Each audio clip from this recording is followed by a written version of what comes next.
जबलपुर पहुंची कांग्रेस नेत्री और नगर निगम चुनाव प्रभारी हिना कांवरे ने पत्रकारों से बात करते हुए कहा कि जबलपुर की जनता ने 2018 में ही परिवर्तन का मन बना लिया था। जबलपुर नगर निगम चुनाव कांग्रेस जीतेगी। चुनाव में कांग्रेस के पास मुद्दों की कमी नहीं, सबकी सहमति से उम्मीदवारों को होगा चयन।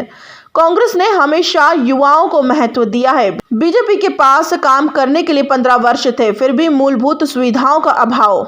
नगर निगम चुनाव का प्रभार मिला है प्रत्याशी चयन से लेकर कांग्रेस की जीत सुनिश्चित करने के लिए। और मेरे लिए अच्छी बात यह है कि 2018 के चुनाव में हमारे कांग्रेस के ज़्यादा विधायक यहाँ से जीत कर आए हैं। 4 विधायक कांग्रेस के यहाँ पर हैं। और ऐसी स्थिति में ये बात तो साबित है कि जबलपुर की जनता परिवर्तन का मूड 2018 में बना लिया था और उसी का आधार मानकर अभी नगर निगम के हम चुनाव की पूरी तैयारी करेंगे।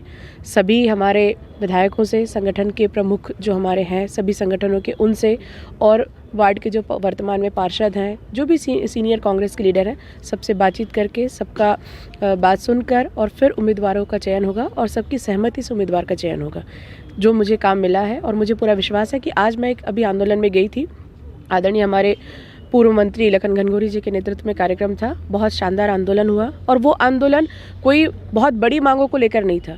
जो नगर निगम की मूलभूत आवश्यकताएं थी उन मांगों को लेकर ये आंदोलन था। तो ये हमारे लिए बहुत अच्छी बात है कि आज हमारे जितने विधायकगण हैं, मुझे भी पता चला कि विनय सक्सेना जी ने भी आंदोलन किया इसी तरह का, तो सारे लोग कमर कस के नगर निगम के जो हमारे काम है उनको लेकर बहुत गंभीर है। इसलिए मुझे लगता है कि चुनाव बहुत आसान होगा। इस बार युवाओं को भी कुछ मौका देने की बात चल रही है। आपको नहीं लग रहा कि भाई कांग्रेस पार्टी तो हमेशा युवाओं को मौका देती है? मैं खुद एक युवा हूँ और उपाध्यक्ष भी मुझे विधानसभा का पहली बार बनाया गया और नगर निगम का प्रभारी भी बना दिया गया है। तो ये तो कांग्रेस पार्टी की सोच रही है, युवाओं को बराबर वो महत्व देती हैं और आगे भी देंगे। जिस तरीके से पेट्रोल की वृद्धि, गैस की वृद्धि हो रही है, उसको लेकर देखिए मुद्दे बहुत सारे हैं। पेट्रोल के दामों की वृद्धि, जो हमारे घरेलू गैस है उसके मूल्यों में वृद्धि, ये सारे तमाम मुद्दे अभी चुनाव के दौरान आप लोगों को दिखाई दे। यदि बीजेपी आज का आंदोलन देख लेती ना तो ये सारी बातें करना ही भूल जाती, क्योंकि आज उनके पास कोई मुद्दा नहीं है। 15 साल का लंबा समय उनको काम करने का मिला है। उसके बावजूद भी इतनी मूलभूत समस्याएं यदि नगर निगम क्षेत्र में है तो मुझे लगता है कि बीजेपी को तो ये बोलने का कोई हक नहीं है। आज तो आपको काम करने का समय मिला था। कांग्रेस के पास मुद्दे है नहीं है, ये चिंता कांग्रेस करती बैठे। भारतीय जनता पार्टी को तो ये देखना है कि भाई हमको अवसर मिला, हमको काम करना है। वो उन्होंने काम किया होता तो क्या कांग्रेस को आंदोलन का अवसर मिलता?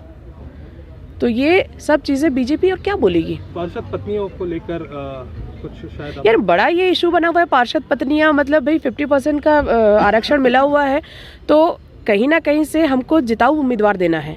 अब वो पत्नी जीत रही है, वर्किंग महिला जीत रही है, ये मैटर नहीं है। जो जीतेगा वो हमारा उम्मीदवार होगा, ये कोई इशू नहीं है। आज मुझे भोपाल के भी पत्रकारों ने ये बात पूछा तो ये तो कोई बात नहीं होती।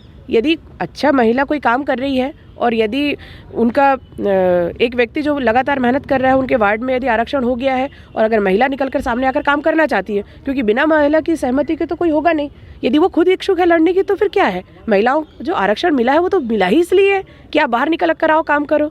तो वो भाई किसी ना किसी की पत्नी या बहन तो होगी ना भाई। चलिए, ब्यूरो रिपोर्ट।